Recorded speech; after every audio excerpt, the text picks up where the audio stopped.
So by way of making you feel right at home, Bobby. Mr. Chairman. Come along, sir. After you. This is your place now, you know. Of course. It isn't as if you was any stranger here, Bob. Yes, but somehow this place all looks different to me. Like I never saw it before. Well, maybe I never had to. It's cold as an icebox in here. Oh, that thing hasn't worked in years.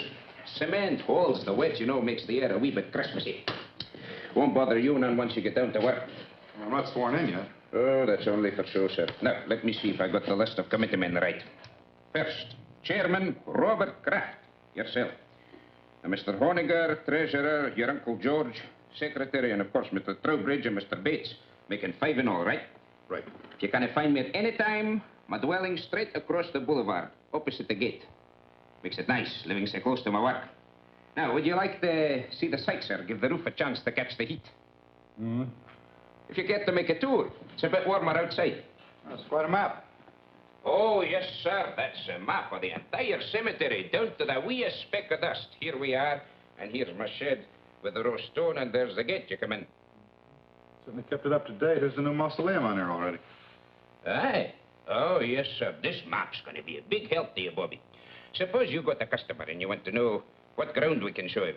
This is where the map comes in. One look and quick as a wink, you know who's where and what's what. It's them pins that makes it so easy. The black ones stand for the ones that is already there, and the white ones for them as has made their arrangements for the future. Now, for example, here's my place. Lovely, isn't she, Bob? There. Sun in the morning, but gets those trees to give shade in the afternoon heat. McKee, you've been on this job now 40 years, right? Aye. Well, I guess the committee's right. It's high time we retired you. Nothing to worry about. Full pension. You draw the same check every month. I'm to be paid for nothing from now on. No, you're to be paid for 40 years of devotion. And that's something. Anyone in mind to replace you? Oh, I hadn't given it much thought, sir, but, there must be plenty of young and hard-muscled toffs would give the right teeth for my shoes. It's a lovely place to work. You're outside, near Mother Air. Well, let me know if you find somebody. Oh, I will. Yes, sir, that's quite a map.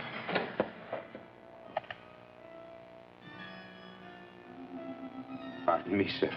I just wanted to show you where we keep this in case of emergencies. No need to worry, though. We haven't had none yet. Oh, you expecting visitors, sir? No, but that sounds like Stu Drexel. Oh, aye. Drexel and Pretty Beth Ferris. Did I hear they was promised? Looks like they're hitched. She finally caught me, Bob. Bethy, many happy returns of the day. Stu, that's a great place you picked for a honeymoon. Oh, marriage has made me conservative. How about it, Mrs. D? Can I carry you over the threshold? I still don't think it's so very funny. I think it's positively awful if you really want to know the truth. Oh, Bethy, don't be that way. What's the trouble? How would you like to get a cemetery plot for a wedding gift? Now, Bethy, you know Pop never meant it for a present. It's just a formal, legal sort of thing. You see, Dad left part of my inheritance in trust for when I got married. One of the provisions was that myself and my wife had first-class accommodations here at the Immortal Hills. Doesn't cost us a cent, but we have to buy the plots before the bank will let me have the cash. You know, Dad, he never did consider me much on responsibility. He was a very smart man. Oh, aye, that he was. And though a bonny bride should have her thoughts far from doom, it's a lucky girl whose father-in-law provides from the beyond for her future. Isn't he sweet? Thanks, Scotty. Bob, give us a couple near the old man, will you? And call up Owens at the bank in the morning so I can cash a check. I don't think it's funny at all.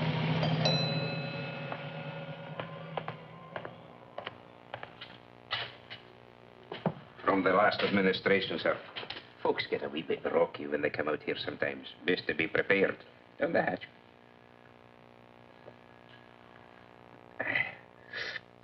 Thank you. Oh, over here. That's where the Drexel bunch is. It'll get so you'll love it out here, Bobby. It's a fine and green and lovely place. A fine place to slip away from the cares of the world. Slip away and live a wee bit.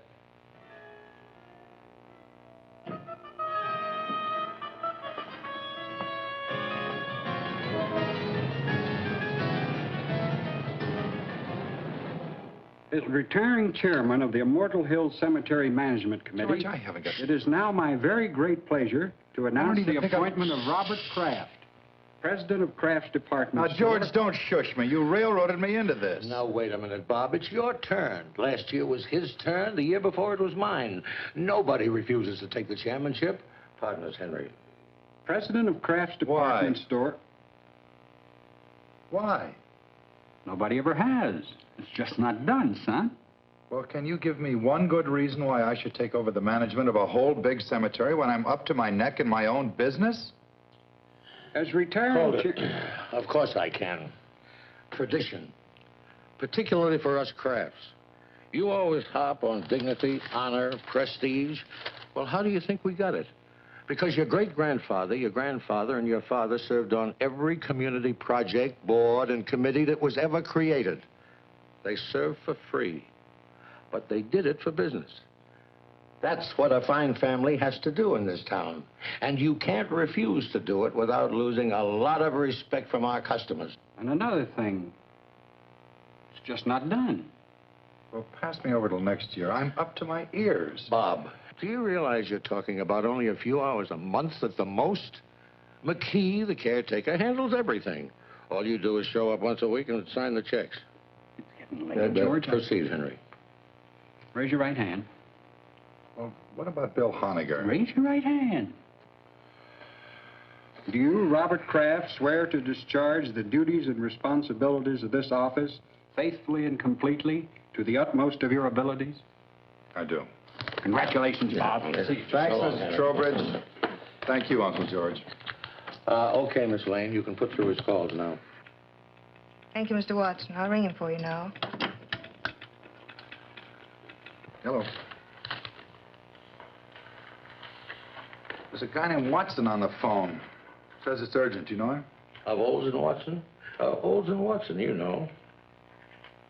Oh, the Undertaker. Swell. Hello. Well, thank you very much, Mr. Watson. I'll do the best job I can. Yes. Oh, you're kidding. Well, sir, don't worry about it. I'll take care of it myself. I'll be there within an hour. Yes, sir. Thank you. Well, what about this ad? I have to wait. I'm sorry. Well, now, call McKee. You don't have to go up there every time. This is different. Somebody prominent? Stu Drexel and his wife. Stu and Betsy. No.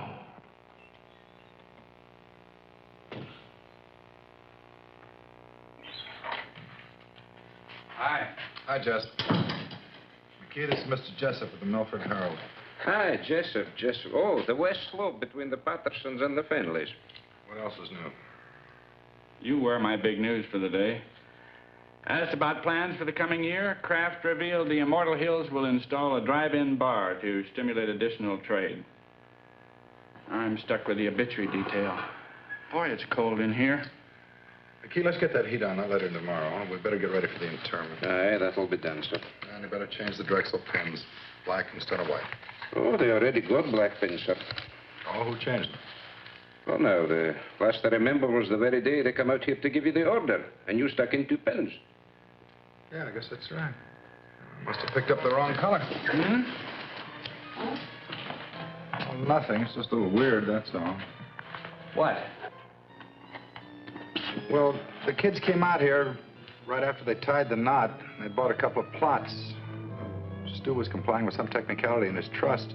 And it was all very cute. We had a couple of laughs. And afterwards, I jabbed 2 pins in the map, white pins, I thought, just to make it official. And I hear today they've been killed. And the maps had them on the blacklist all the time. Okay, so what? Well, nothing. It just made me feel a little eerie, that's all. I think he means he marked the young couple for death, sir. Yeah, I guess that was it. That must have been the feeling I had. Well, it's funny what'll go through a guy's mind, isn't it? Do me a favor, McKee. If he starts fooling around with those pins again, be sure he stays away from the west slope, between the Pattersons and the Finleys. Indeed, I will, sir. Hi, Annie. What are you doing out here? I had a luncheon date, but I was stood up. I know a nice little place down the street. I just might take you up on that. I won't hold my breath. George told me about Beth and Stuart, and I just had to see you. Made me think how lucky we are just to be alive and together. Oh, Ann, this is Mr. McKee. This is Miss Craig, my fiancée, Andy. How do you do? Miss, would you be wanting me for anything else, Bobby? No, thanks, Andy. Bob. What's wrong? Oh, nothing. I'm just a little depressed, that's all, but you'll take care of that. Ann, I kept wishing we could keep our appointment. Oh, rendezvous, if you don't mind. Your gray flannel is showing. Actually, do you know what made me turn around and come here instead of going home? Mm-hmm. Well, I was driving along, feeling rejected. And then all of a sudden, I saw you very clearly in my mind. Bob, it's just that you're too attractive. After all, president of a department store and in charge of the Immortal Hills. Irresistible. I saw you and I heard you. Lunchtime, Annie. That's what you said distinctly. Lunchtime, Annie. Well, I can do better than that, I hope. Oh, you did. You said, I want you. And I need you, and a whole lot of lovely things I'd be embarrassed to repeat. Yeah. You know, just about the time you were seeing me, I had you on my mind. That's amazing. No, I mean it. And I don't blame you for not wanting to repeat what I was thinking. We better go to lunch or get married. Or I can just as easily join Jess at that little spot down the road he spoke of. We regret the management does not permit exchanges once the merchandise has been purchased. Then I'll freshen up.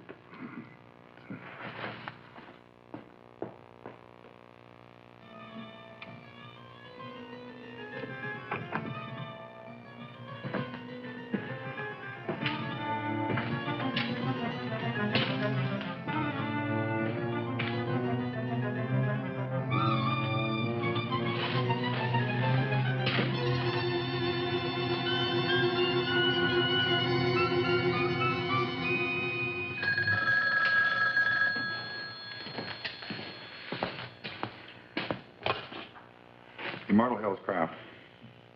Hi, Carl. No, terrible. No, I'm sorry. The funeral's been confined to the immediate family. Yeah, all right, Carl. I'll see you later.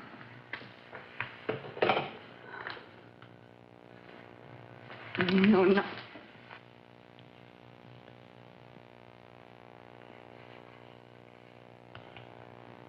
Yeah, you're right. What? You're right. We are lucky to be alive. Be with each other. Come on.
Nobody home. Eat nor drink nor money have none. Still, well. Hey, Bobby! Be happy. Hey-ho. Ah, I picked the Strexel stone for glass. Fine and rich and swirly. I'm a granite man myself. Bobby! Bobby! Bobby, I've got a surprise Found for your you. replacement. Oh, well, no, not yet. But I'm scouting the countryside. This is far sweeter.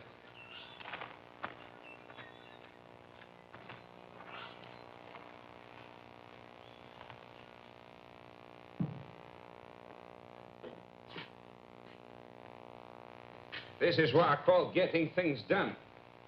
Gee, you should have been an executive.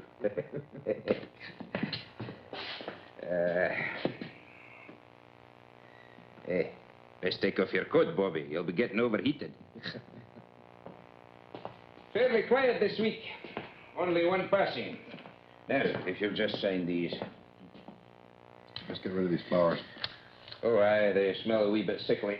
I was hoping to keep them for the burial this afternoon. We need much help? Oh, no, this is just an average funeral. They don't come like the Drexel doings every day, thank the Lord.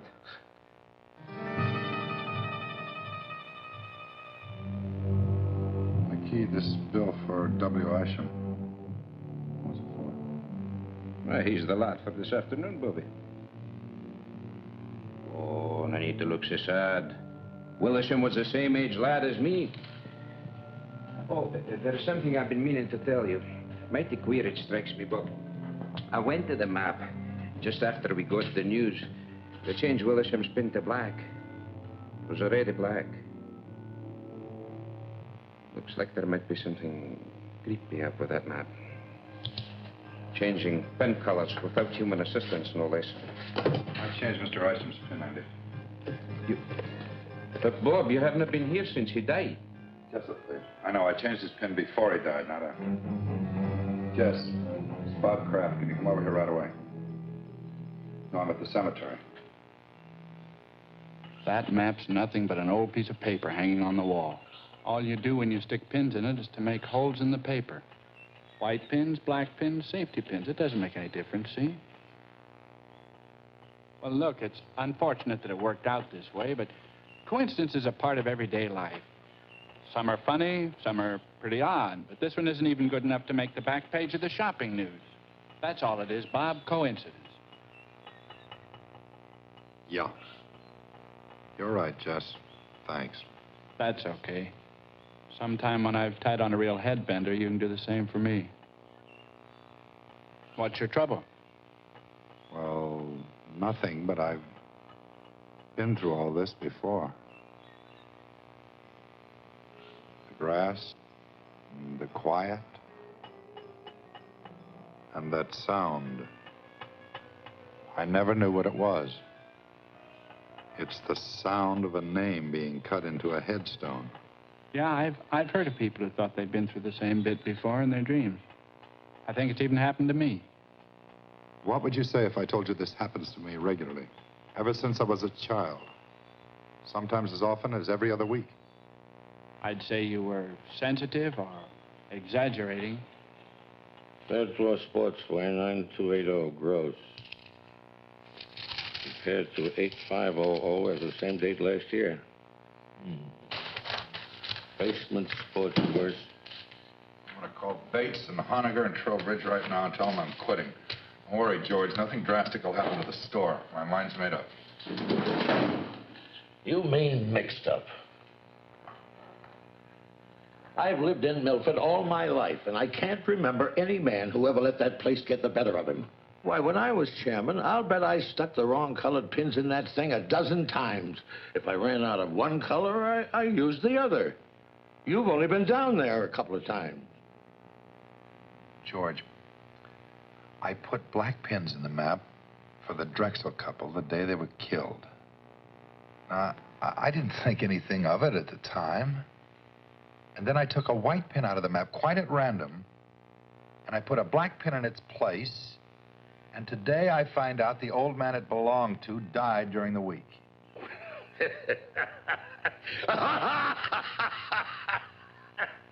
Bob, that's terrible. For heaven's sake, Bob, everybody loves a ghost story. Where's your sense of humor? You don't really believe that stuff you're telling me, do you? No. But I still think I may be learning something about myself.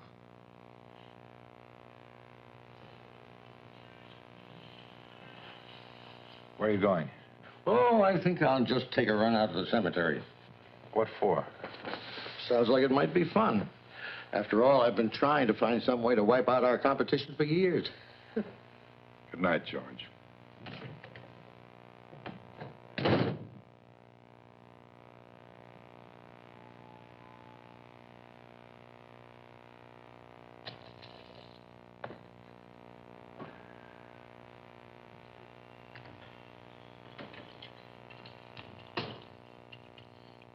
Want to take my car? All right.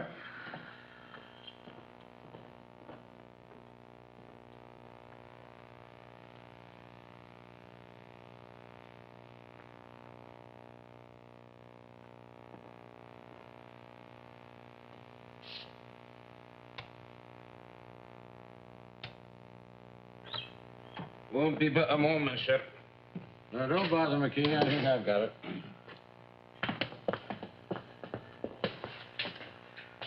Oh, that'll be all, McKee. Is everything all right, Bobby? We'll see you later, Andy. Well, the place hasn't changed a bit since I was chairman. A few more pins in the map. Black ones. White ones, too. Sit down and relax, Bob. I think I can get this whole thing cleared up for you. What are you going to do? I'm going to convince you that there's nothing out here for you to worry about. George, let's forget this. Bob, I said I'm just going to convince you.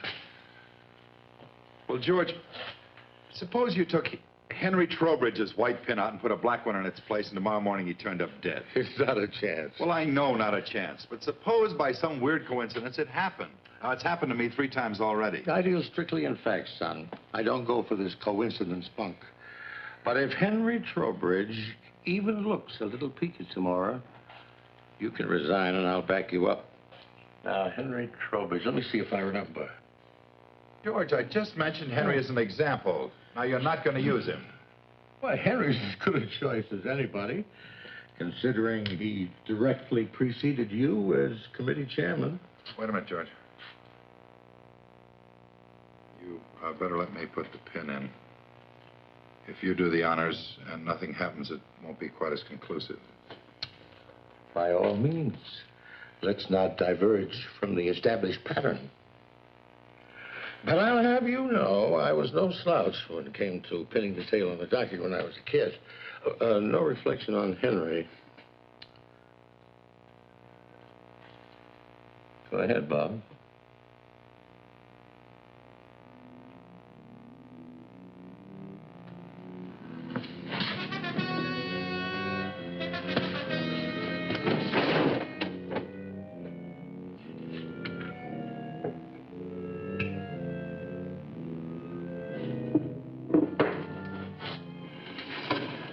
Call Henry and tell him what we did. He'd only think we were kidding. No, he'd believe you. Then he'd call my physician, and he'd reserve a nice quiet room for me at Providence Hospital. Let's keep this quiet, my boy. Henry can't complain. After all, if his term had run a week or so longer, he might be having the willies instead of you.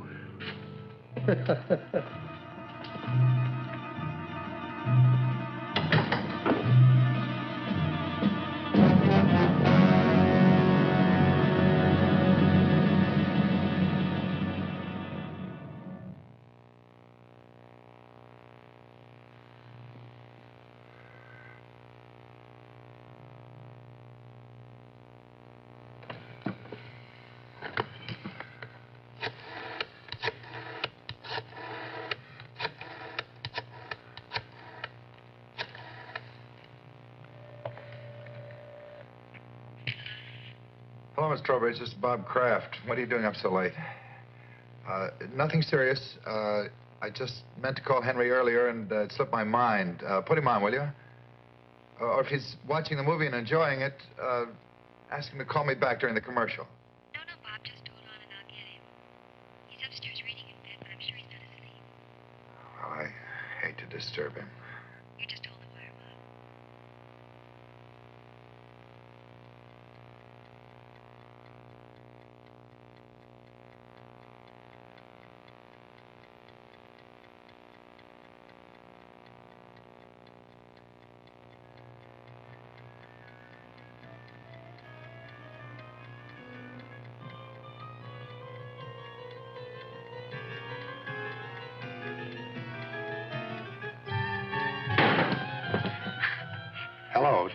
Henry?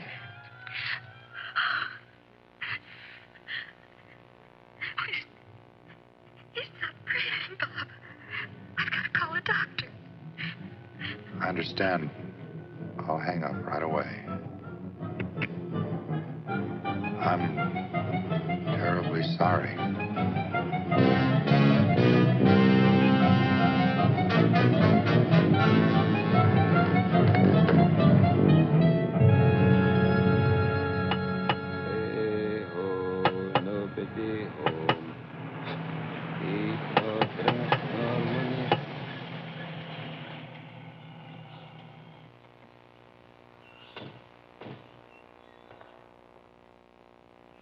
Wait here. This won't take long.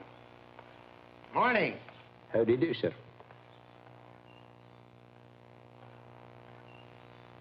Well, I don't understand it. Jess said he'd be here in 20 minutes. Lieutenant Claiborne? So that's it, huh? Sure big enough.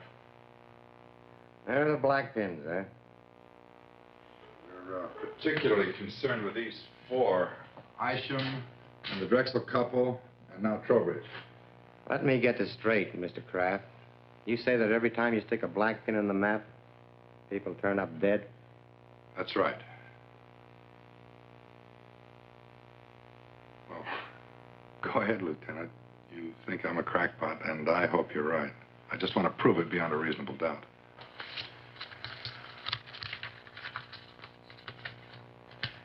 Stewart and Elizabeth Drexel, DOA, emergency receiving hospital, result of highway collision. William Isham, cause of death, cerebral hemorrhage. Henry Trowbridge, coronary thrombosis. Well, the rule is this. Where no evidence of homicide exists on initial investigation, the matter will be dropped. Investigated and found nothing. Sorry. Jessup? What's new, or should I say real? Nothing like murder, if that's what you're after. I'm sorry Bob saw fit to disturb you, Lieutenant. No harm done. What do you make of it, Jess? I keep telling him it's just coincidence. Yeah. If I were you, Mr. Kraft, I'd take a week or two off. Take it easy. You forget all about it. If you're going to use the story, kindly refrain from mentioning my name. I know. Lieutenant Claiborne, with an E on the end.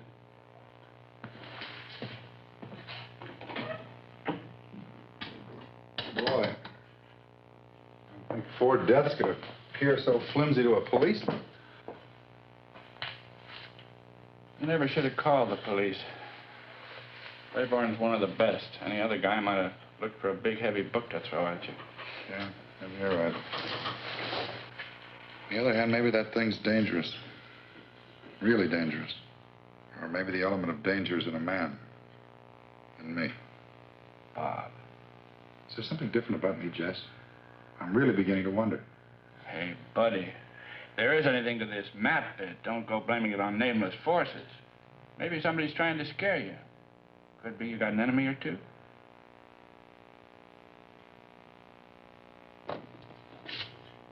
Somebody using your desk, George. He came in to keep me company, darling. That was very sweet of him. Oh, darling, you must be dead tired. I'm all right. No sleep, and then to have to go back I'm out all there right. again? There's no crime in needing a good rest. George, I've got some correspondence to take care of. I've already taken care of your mail, and I took the liberty of making reservations for you. Flight 33, leaving for Miami at 5:45. My pal Sanford owns one of the finest hotels on the beach. George, thanks anyway. There's nothing I'd rather do, but I can't possibly go now.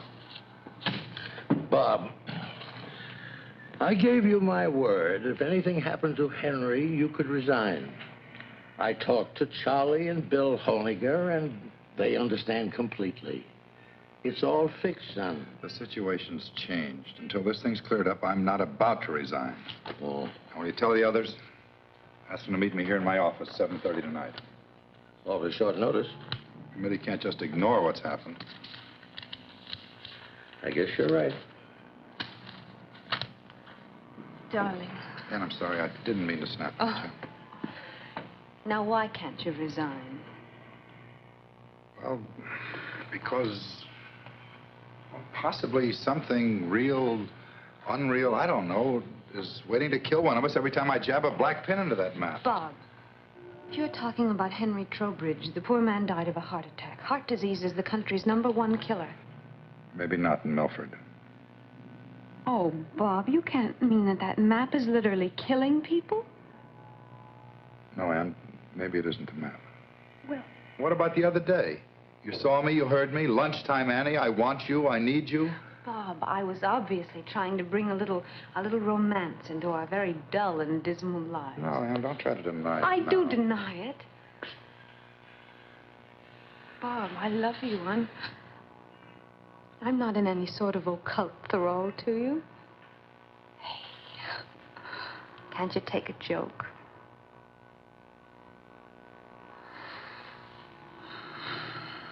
All right, then I was lying too. Does that bring you back to reality again?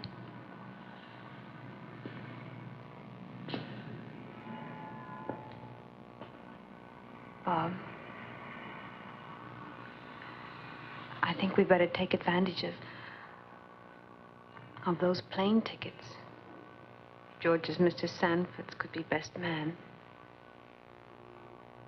The offer's awfully attractive. I love you so much.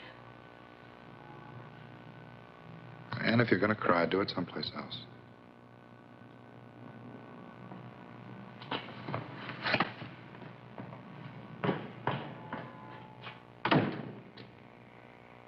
Now, Bob, it's real simple. We're willing to play ball with you. If you want to remain chairman of this committee, we wouldn't think of trying to dissuade you. Because we have confidence in you. Full confidence. All the confidence in the world, Bob. Now, all we want before we break this up is a promise from you, Mr. Chairman, that before you turn in tonight, you'll go out to the cemetery. Now, let me finish. You'll go out there and change my white pen to black. Charlie's and George's. Just as simple as that. And then go home and go right to bed. No, sir. You're not the committee, Bob. You're only our chairman, with the duty to carry out the will of the majority. We feel that you should do as Bill said, because it'll put an end to this business once and for all. Otherwise, we'll do the resigning right here and now. Well, let me sleep on it. Let's all sleep on it. I don't think you people realize what might be involved here. Motion defeated. Tonight. Well, your devotion to the principle of majority rule moves me deeply.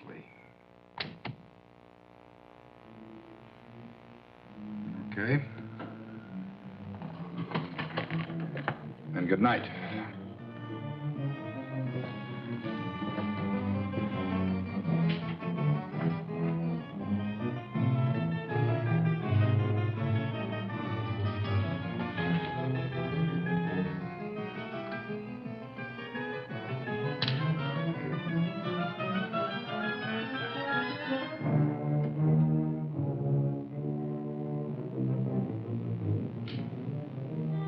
Charlie.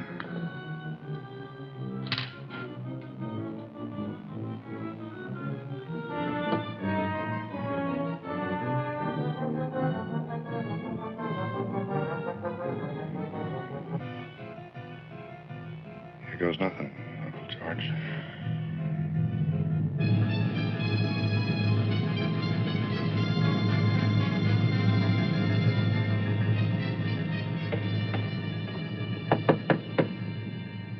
Who is it? It's me, Bobby. Open up.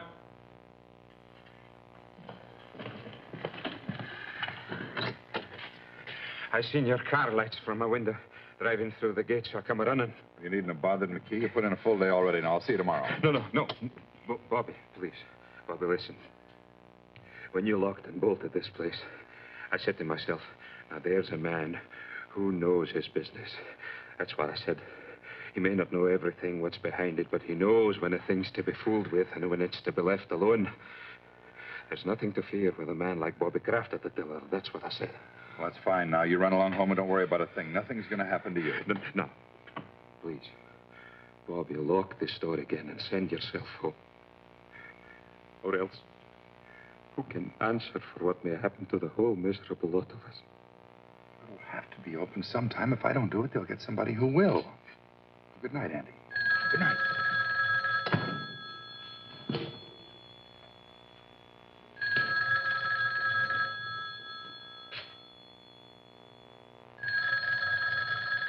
Andy, go home.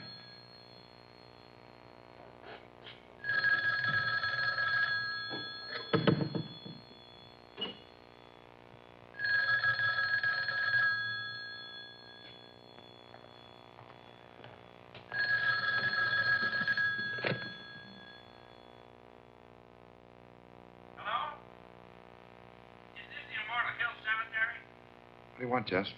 Bob? Why didn't you answer me? I've been looking all over town for you. I'm calling from your place now. What are you doing at the cottage again? Haven't you had enough for one day? Jess, I think I've done something terribly wrong. What are you talking about?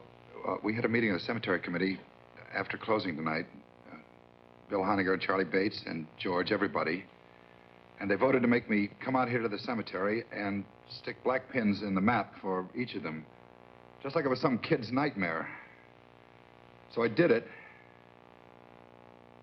Jess, there's a black pin in that map for Charlie Bates and Bill Honegger and George. And if anything happens to them, to any of them, it's my fault, nobody else's. Nothing's going to happen to them, Bob. As a matter of fact, I think they did you a big favor. I've never heard of a coincidence involving 3 people dying all at once. By tomorrow at this time, this whole big worry of yours will be nothing but a lot of hot air. Well, I hope you're right, Jess. I guess there's nothing for me to do but see this thing through. I think I'll check on him myself and see... Bob? Bob?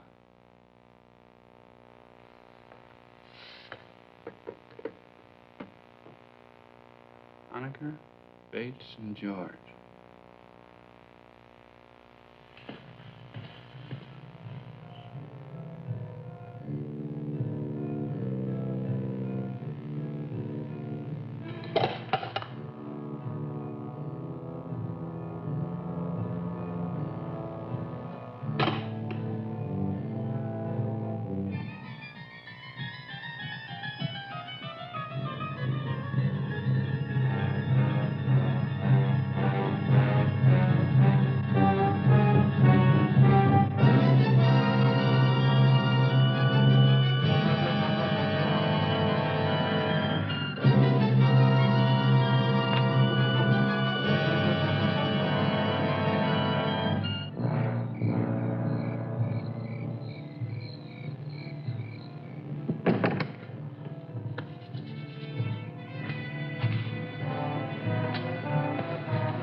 Lieutenant Claiborne, please.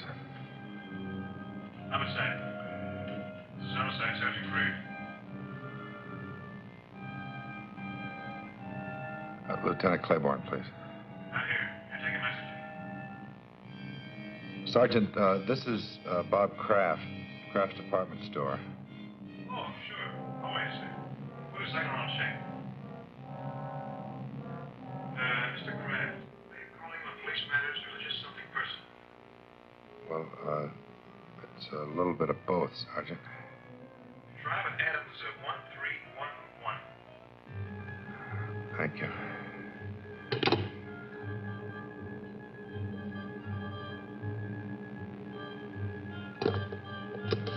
Adams 1311.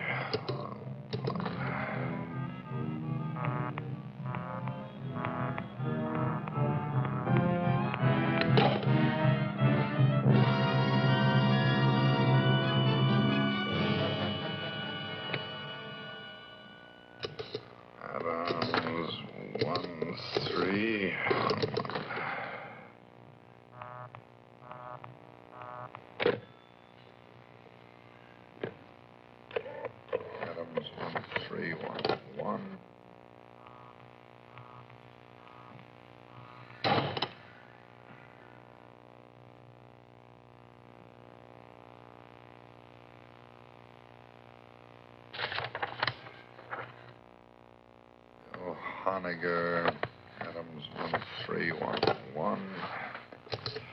Adams 1.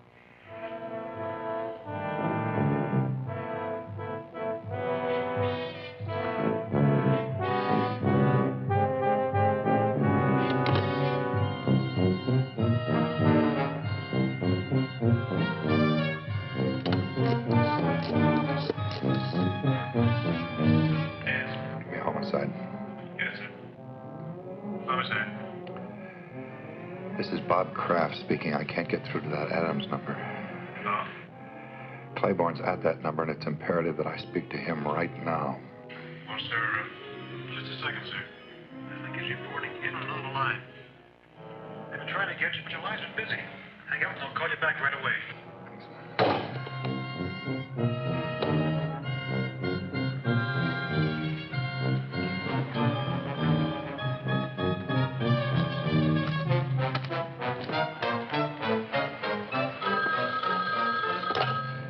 Something happened to Bill Honegger. Hello. Yes, Bob. Jess, I'm expecting a call from Claiborne. Hang up. Call me back in 10 minutes. Claiborne's with me. Let me talk to him. He's not here now. What's wrong, Jess? Bill Honegger's dead. As soon as I found out, I routed Claiborne out of the sack and filled him in on the whole wild story. We were over at Honegger's in 10 minutes with 2 squad cars detailed to cover Charlie Bates and your uncle. How did Honegger get it? Well, he didn't. That's the trouble. What? Poor guy just dropped dead. Nothing out of the ordinary. Bates? Charlie Bates? They found him in his apartment. Say it. No homicide. He just stopped breathing. George? George, yeah. I called and told him about Honegger before I left for Claiborne's. By the time the police got there, George had already left. Well, they'll find him, Bob. Don't worry. I'll be waiting for word about George. Let me know.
See, you followed our wishes to the letter. Come on. I'll drive you home before you catch pneumonia. You 3 men made a terrible contribution to this town tonight, whether you meant to or not. I'm not going anywhere, Uncle George. I'm staying right here. Well, I'll admit that, what was Charlie and Bill going so suddenly? Charlie and Bill and Henry and Isham and Beth and Stu. Stop looking at the map. You're looking at it. I'm looking at you. We're both waiting, aren't we, Uncle George? Waiting to see if you escape. Escape dying? Nobody escapes that, my boy. The only question is how long. The only question is, does a man die in his own time or in the maps? So far, everyone's been forced to conform to its schedule. Everyone but you.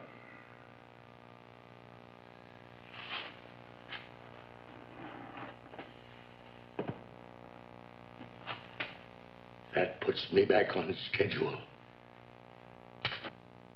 My own schedule. If it makes you feel any better.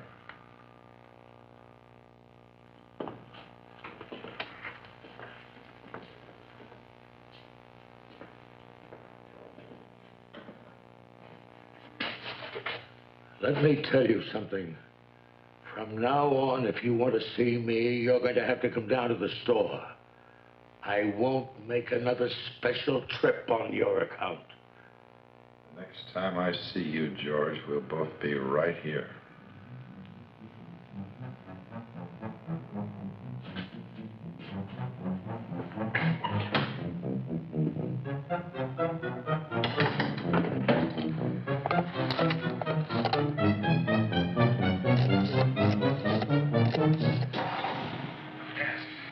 Homicide.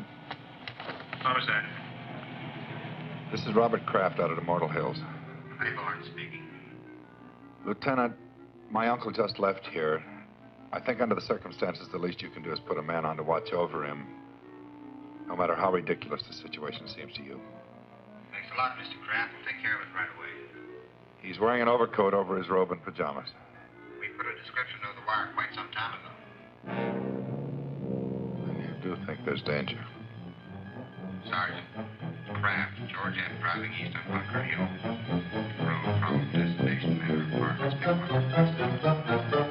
We'll have your uncle safe and sound in 10 minutes, Mr. Kraft. You'll hear from me.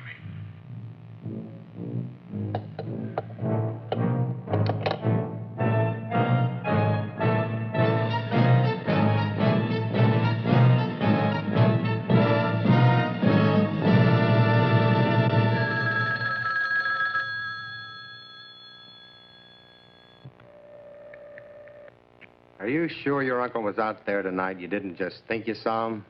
I told you he just left here. That was 2 hours ago, and no sign of him anyplace. I put out on all points after the first hour. He's not on the road, and he's not home. Pull the wire, Lieutenant.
You better come out, Lieutenant.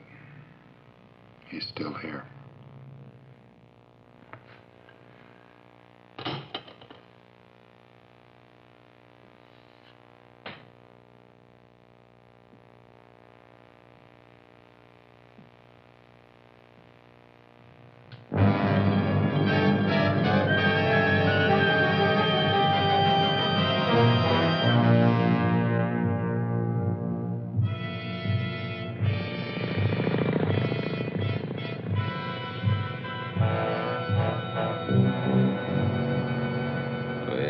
All the day, Randall, my son, where have you been all the day? Andy! Someone, I've been out hunting, mother.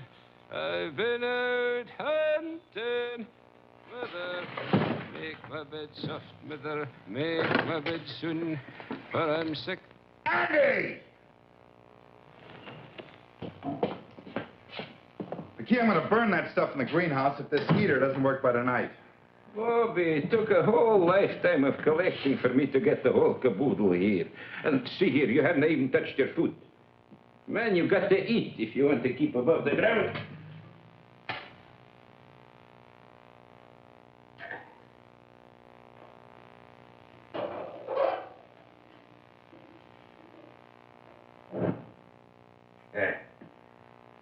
Lights for me, Bobby. Of course, I can't answer for what happens after sundown.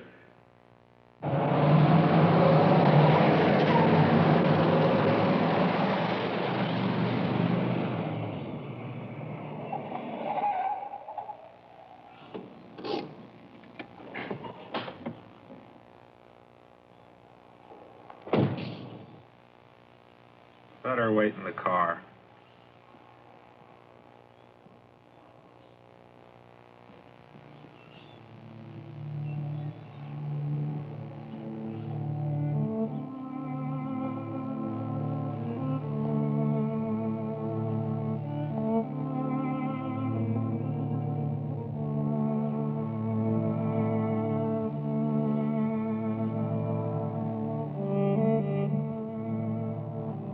Irresistible.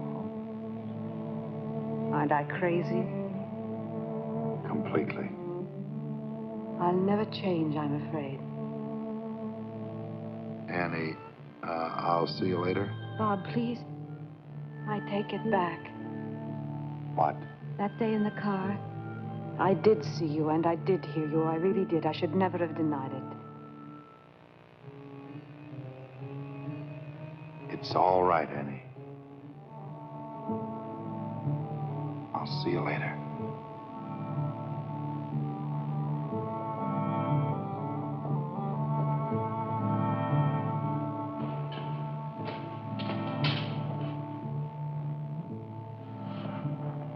You have a party named Jacob Mittel someplace on the map? M-I-T-T-E-L. The importer? Sure. You know him? Yeah. We contact the French designers through Mittel. Matter of fact, he's in Paris now. Better strike him out. Jenny? Go ahead.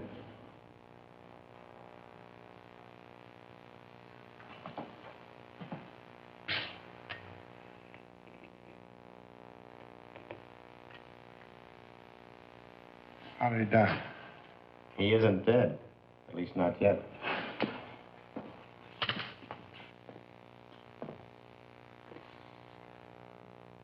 I know what you're thinking, Mr. Kraft. You're thinking that we tricked you into killing Jacob Mittel. Well, you're 100% right, so try to relax, huh? This one's on the police. You see, Jacob Mittel's in the prime of life. No previous major illnesses, no record life expectancy, exceptionally good. And he's in Paris with all that ocean water to protect him from this mess. Up until now, all the deaths have been confined to the local area. If it strikes somebody on another continent, then we've really found something. I knew I should have gotten rid of those pins 4 days ago. Even the map, the whole thing, out. What I want to know is, what are you going to tell the district attorney is responsible for these deaths? We gave this case a real full-dress investigation, Mr. Kraft. Questioned you and all the other suspects and witnesses until the point of comedy. Found nothing. No motive, no opportunity, no suspect, no crime, no weapon. Except 7 pins went in. And the 7 people died, not 1, 7. Who put in those pins? You did, all 7. Other chairmen and so on have been putting pins in that map for years, and nothing happened. But with me, it isn't impossible for a certain kind of man to be endowed with powers that nobody'd ever dream he could have. A lot of scientists claim that. Maps and pins can't kill alone. The power of a human brain has to be behind them. Like in the Indies, I guess, those voodoo dolls you hear about. Witch doctor sticks pins in the thing until the guy in question is jinxed into dying. course, I know he didn't mean to kill anybody.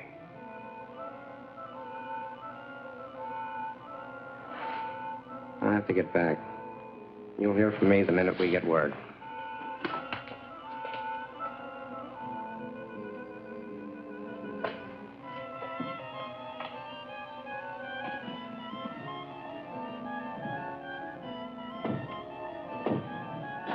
I think I'd best be running along, too. Bob. I think so.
Destroyed them.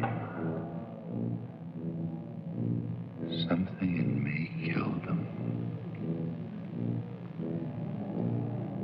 Something in me.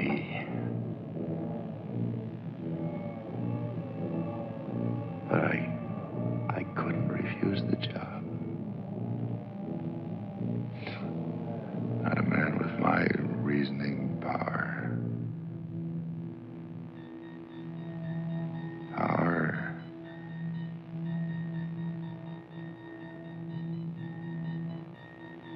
If I have the power of death using the black pens, then I must have the power of life using the white ones.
This is the cemetery, that's right. This is Rosamund Middle. Rosamond, I don't... Yes. Can't you hear me? This is Rosamund Middle. Jay's wife. Rosamond, yes. Just received a cable. Can't you hear me? He just received a cable from Paris, France. That's right. I'll read it again. Regret. Jacob W. Middle died in Hotel Royale. Body awaits disposition. Signed American Embassy, Paris, France. He died there. Died in Paris, France. Died. Jacob W. Middle. Impossible.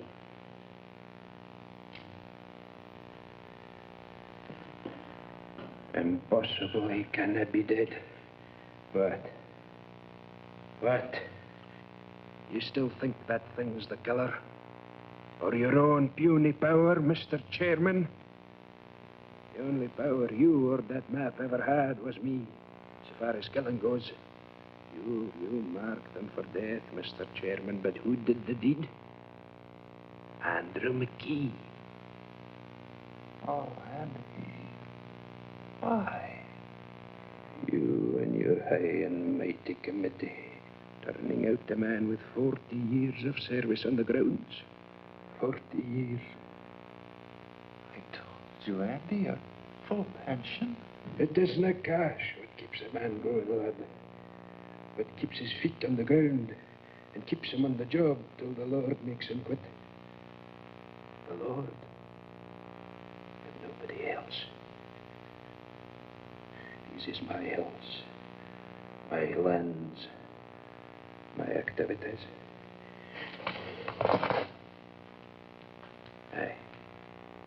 We come a long, dark road to put this gun to your head, Bob. Andy, we never tried to take anything away from you. Aye. I made sure of that. I snuck up on each one of them in turn when they was alone and held them fast like so until they went. Aye, even big old George, your uncle, left as easy as a baby. That doesn't explain what happened to Middle. Middle's dead. Will you stop that confounded talk, man? That map's not but a doodad. You fool.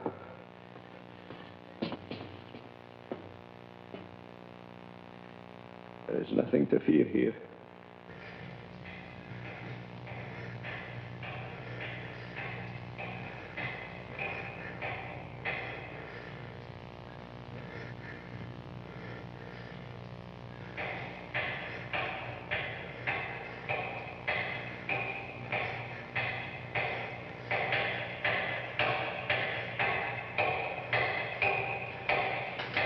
That map.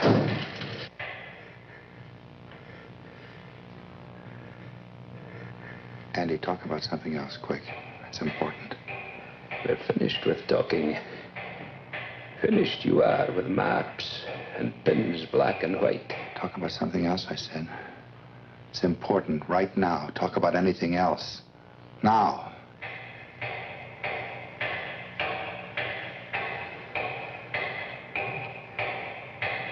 Why? Because I caused you to kill those people. Andy, you better get this straight right now. You heard that lieutenant. It's possible for some people to have things inside them that make other things happen. Nothing is impossible for a man like that if he thinks about it hard enough. I know you, Andy. You're no killer. I made you do it. You talked me into killing them? Then they could all be back. Andy, I never knew it. How'd you come for that? That noise. Can't you hear it?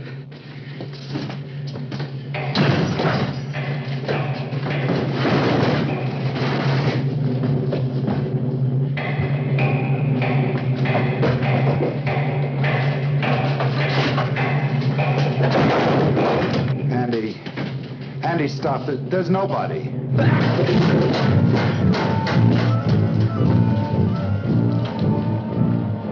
They could all be back. They could all be back. Stop.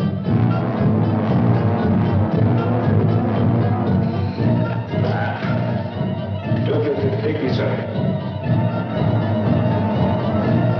Go away. You should have said it. That might have been his fault. But now it's too late. Too late.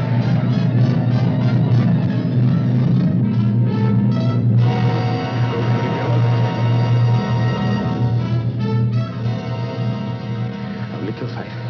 Give me all the fight. Not the Andrex. Go away. Go away and leave me alone. Go away. Go.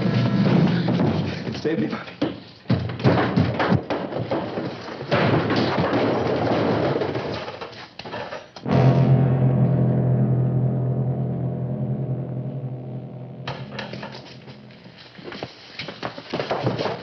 He's dead, Lieutenant.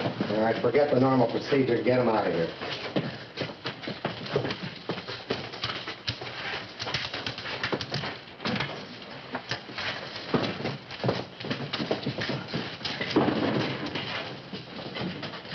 Exhibit A. He really didn't need it. They died of fright first, just like he did. You're forgetting about those 7 trips to the mausoleum, Lieutenant. 7 bodies, 7 trips. They helped. Lieutenant, Jacob Middle died in France. Well, that was a plant, Mr. Kraft. Middle's all right. Sorry we had to put you through this, but it was the best way to make McKee come out in the open. Mrs. Middle stayed up all night at headquarters, waiting for us to call in. Our radio car is posted just outside. We signaled her to phone you and tell you that lie about her husband. Am I getting through to you, Mr. Kraft? Well, not quite yet. We watched him, Bob. He actually managed to unearth all 7 of them. Wonder what got into him. It was those white pens.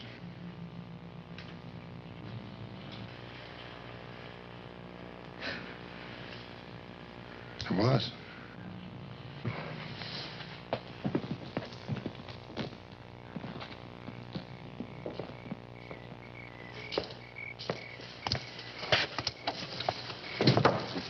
Annie, I lost my overcoat. Oh, where? Which one? I'll get it. No, never mind.